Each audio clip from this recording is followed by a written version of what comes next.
For most of human history, livestock have been treated as industrial commodities. But thousands of years ago, a different approach to medicine took root in the Indian subcontinent. Here, animals were treated as sacred partners, essential to the survival and advancement of human civilization. This perspective was the bedrock of the Indian knowledge system, or IKS, an interconnected system of sciences built on the understanding that human health is biologically tied to ecological balance. Out of this framework came Pasu Ayurveda. Pasu translates to animal, and Ayurveda means the science of life. It was a formalized, highly systematic science dedicated entirely to the health and treatment of animals. Because ancient Indian society relied so heavily on these animals for agriculture, transport, and safety, they could not leave their health to chance. This cultural necessity drove them to build a rigorous veterinary infrastructure. The earliest evidence of this approach appears in the Atharva Veda, dating to 1500 BCE, documenting specific herbal cures. Later, the sage Shalihotra compiled the Shalihotra Samhita.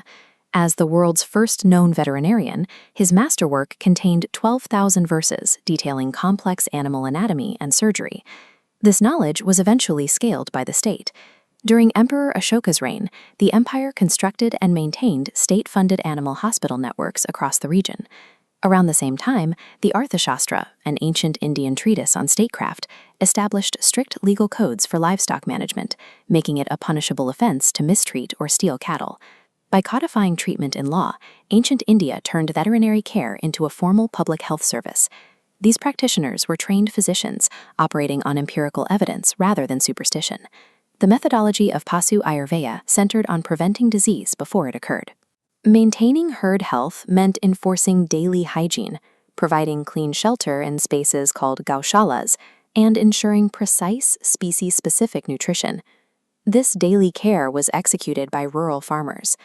By maintaining the health of their draft animals, they secured their own food supply, creating a symbiotic loop between human labor and cattle health. When animals did fall ill, the pharmacological approach relied on active plant compounds. Farmers used local, potent botanicals like turmeric, neem, and ashwagandha to modulate an animal's gut flora and boost its natural immunity. Classical texts provided standardized formulas for various conditions. Specific sections outlined exact herbal prescriptions for treating external wounds, known as vrana chikitsa, and eliminating microbial infections. Because this methodology relied on locally sourced plants and preventative care, it supported high agricultural yields without relying on imported chemicals or depleting the local soil. This scientific rigor extended far beyond domestic cattle. The state required specialized medical sciences for its megafauna, leading to the development of Ashwa Ayurveda for horses and Gaja Ayurveda for elephants. Managing the ancient world's largest land mammals required profound expertise. Gaja Ayurveda required practitioners to master not only the massive physical anatomy of an elephant, but its complex behavioral psychology. This diagram of an elephant's internal anatomy shows where practitioners targeted advanced systemic interventions. They utilized detoxifying enemas, nasal therapies, and precision surgical care to manage the health of these massive animals. This level of veterinary sophistication was in high demand globally.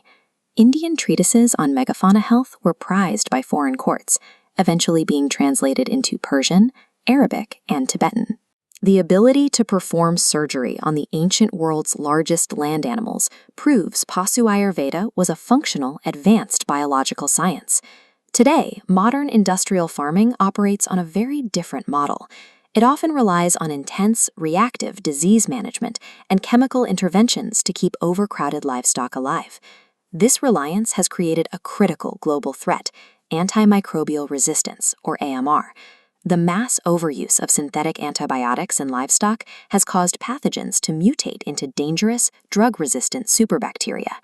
To solve the AMR crisis, researchers in India are returning to the ancient texts. They are systematically testing and validating traditional Pasu Ayurveda formulations in modern laboratories. This chart compares treatment outcomes for mastitis in dairy cattle. On the left, synthetic antibiotics show high efficacy, but leave high toxic drug residue in the meat and milk. On the right, validated Ayurvedic formulas achieve the same efficacy, but with zero toxic residue. This data fits into the One Health framework, the global understanding that human, animal, and environmental health are tied together. Pasu Ayurveda provides a tested blueprint for this framework, a sustainable path for the future of global